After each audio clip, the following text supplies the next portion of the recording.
Olá pessoal, tudo bom? Hoje nós vamos falar um pouquinho sobre células eucariontes e procariontes e sobre seres autótrofos e heterótrofos. Nossa, mas que nomes diferentes, Sora! Que classificações são essas? Então calma, os nomes são diferentes, não são tão comuns, mas são classificações extremamente fáceis de compreender. Então o que nós vamos ver? Os seres eucariontes e os seres procariontes são classificações de acordo com a forma estrutural das células, ou seja, como elas são estruturadas, como elas são formadas, como é que são as características dessas células. Tá? Isso eucariontes e procariontes. Então, classificação das células de acordo com a forma estrutural.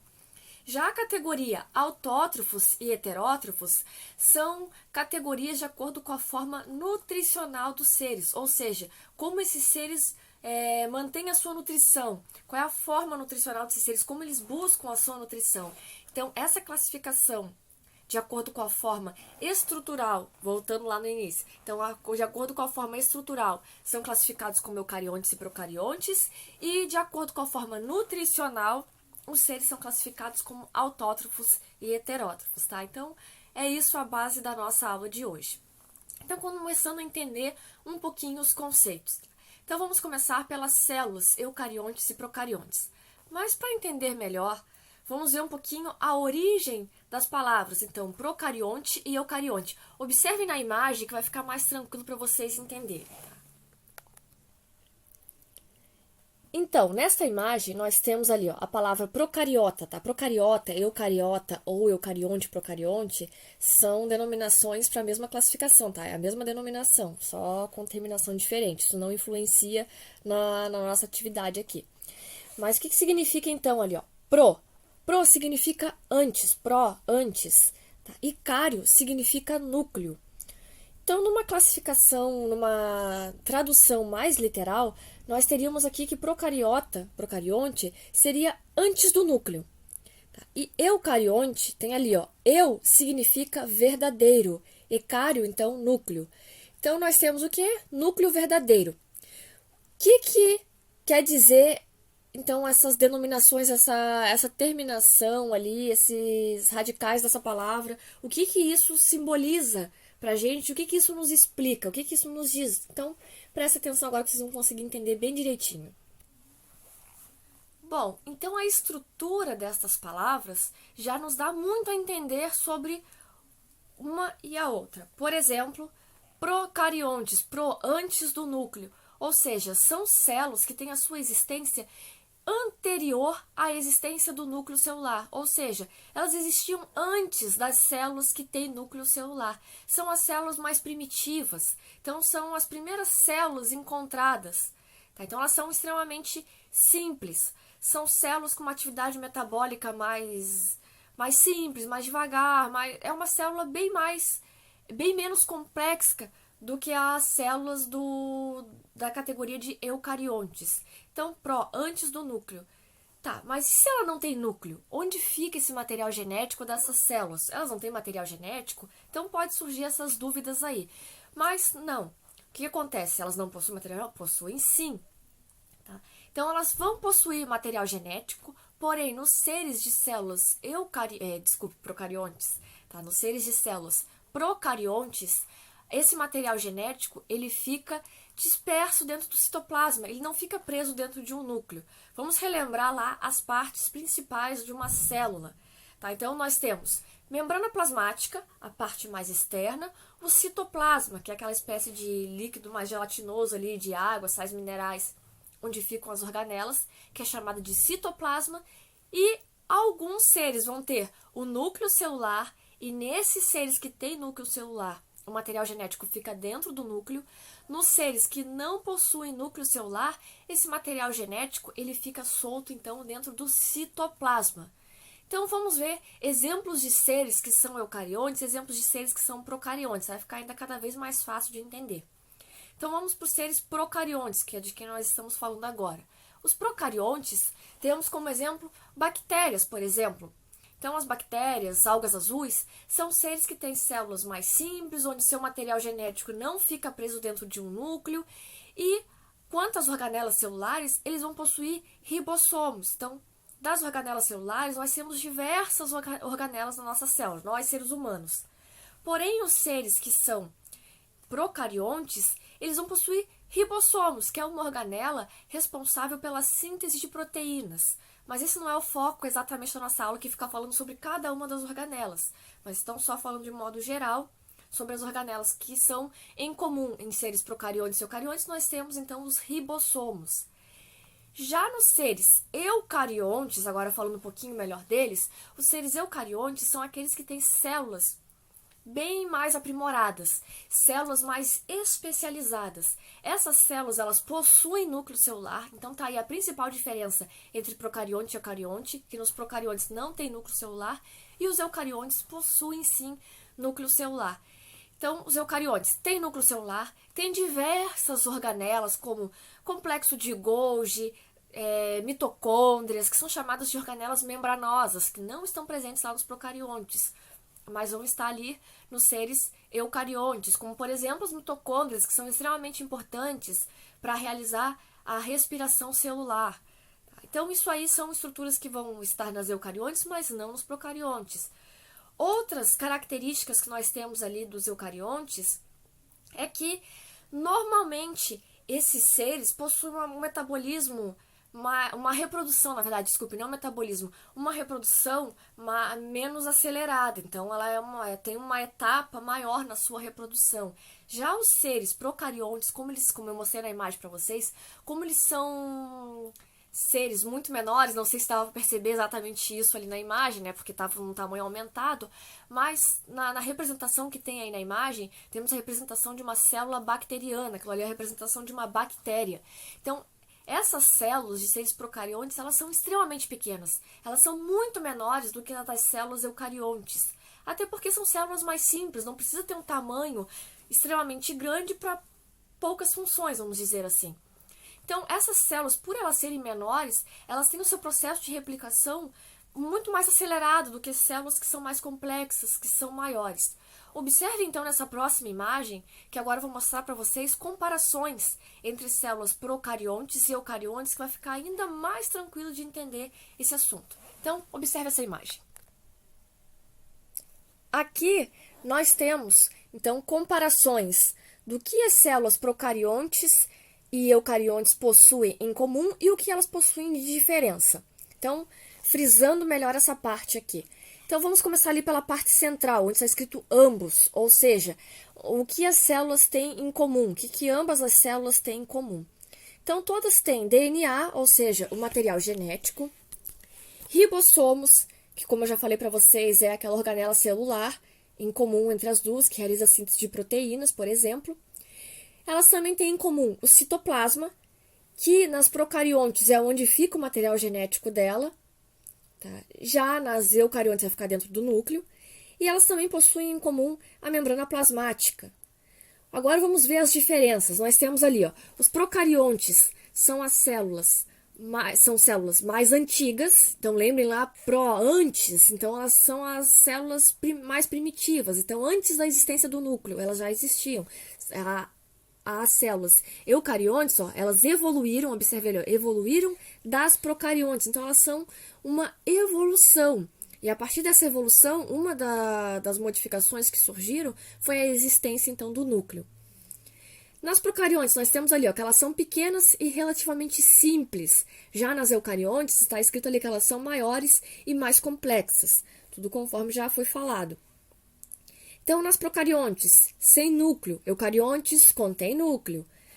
Sem organelas, na verdade, não é exatamente totalmente sem organelas. Então, as procariontes, elas possuem ribossomos, que é um tipo de organela em comum entre elas. E na eucarionte, então, contém organelas, então, diversas organelas membranosas nós temos ali, que não temos nas procariontes, organelas membranosas. E temos aqui, membrana celular, os seres unicelulares nos procariontes. Então, os representantes dos procariontes são organismos formados por uma única célula, ou seja, unicelular. E já os representantes que possuem células eucariontes, eles podem ser tanto unicelulares quanto pluricelulares, que aí no esqueminha está até representado como multicelular, tá? Então, multicelular ou pluricelular significa a mesma coisa, ou seja, mais de uma célula, várias células, quantidade, tá? Pluri, multi, várias. Então, um exemplo de ser eucarionte que possui célula unicelular, ou seja, que é unicelular, que é formado por uma única célula. Um exemplo, nós temos aqui um protozoário chamado de ameba. Então, as amebas é um tipo de protozoários que, embora eles sejam um ser unicelular, ele é extremamente simples e, ao mesmo tempo, com células bem mais aprimoradas. A sua célula é uma célula aprimorada. Então, ele é um ser eucarionte.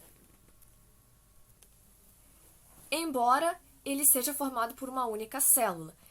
Exemplos agora de ser, então, procarionte. Um ótimo exemplo, as bactérias. Tá? Então, são procariontes, desculpe. Então, procariontes são bactérias. Algas azuis, então, são seres que possuem uma única célula.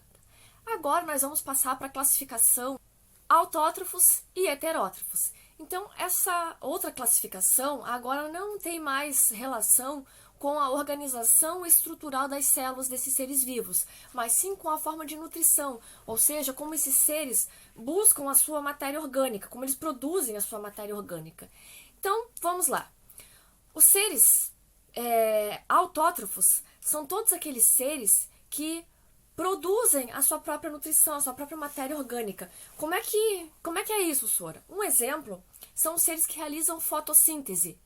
Então, seres que realizam fotossíntese, eles não precisam buscar a sua nutrição, a sua matéria orgânica em outras fontes, em outros seres. Por exemplo, uma planta, ninguém precisa colocar ali um prato de arroz e feijão, um pedacinho de carne, alguma coisa assim, para que essa planta possa se alimentar, certo? Então, se colocam água e sempre precisa de uma luz ali solar para que essa planta se desenvolva melhor.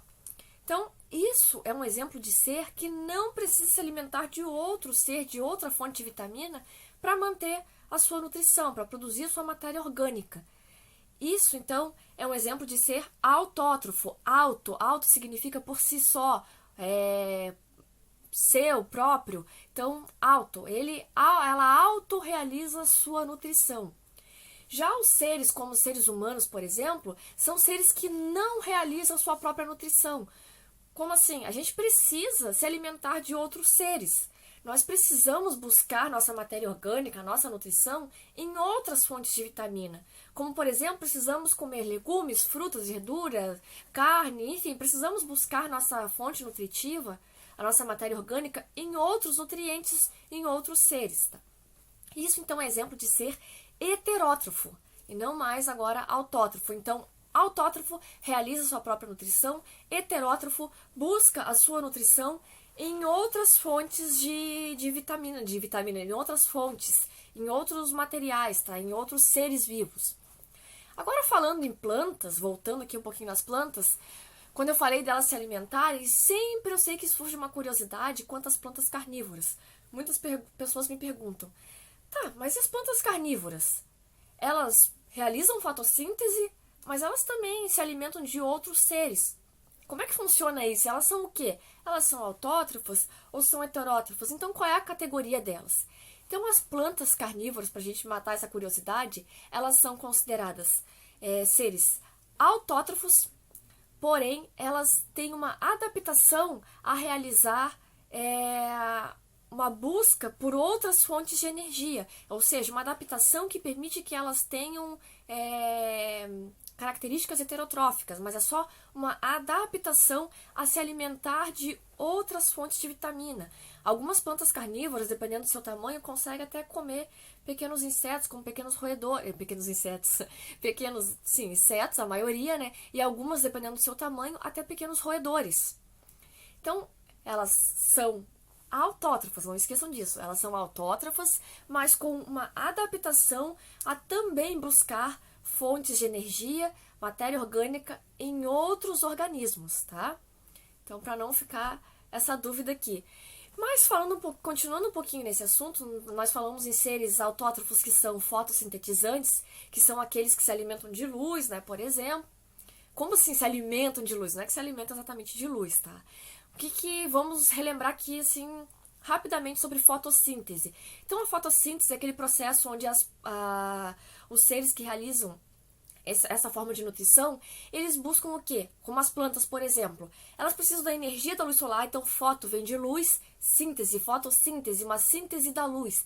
Então, através da luz solar, da água e do gás carbônico, elas fazem uma espécie de síntese onde elas mantêm a sua nutrição, onde elas produzem a sua matéria orgânica para se manterem nutridas. Então, isso são seres autótrofos, são capazes de fazer isso, como as plantas, por exemplo. Mas existem seres que não realizam fotossíntese, mas eles também produzem a sua própria matéria orgânica. Esses seres também produzem sua matéria orgânica através da quimiossíntese.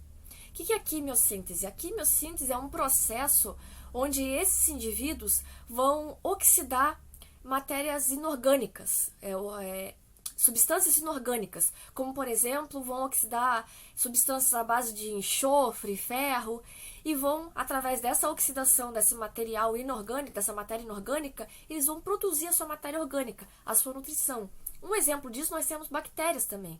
Muitas bactérias são quimiosintetizantes, elas conseguem então realizar quimiossíntese, porque elas estão em locais que não têm a presença de luz para que elas possam realizar a fotossíntese, por exemplo.